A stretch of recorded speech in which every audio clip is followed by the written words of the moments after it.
যখন ব্যস্ততা থাকবে মনে হবে কিছু কিছু সময় একা পার করি, খুব একা। কোনো শব্দ হবে না, কোনো কোলাহল হবে না, কেউ কোনো কিছুতে বাধা দেবে না।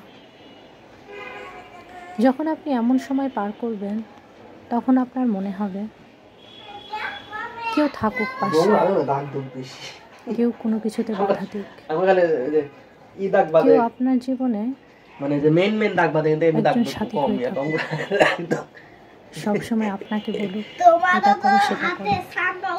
আসলে আমরা মানুষের মনটা এমনই, আমরা কোনো কিছুতে সন্তুষ্ট থাকতে চাই না।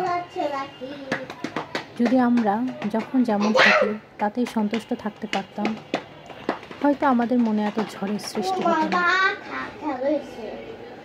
খুব শান্ত থাকতে পারতাম। জীবনে চাহিদার কোনো শেষ নেই, আর পাওয়ারও কোনো শেষ নেই। ধন্যবাদ।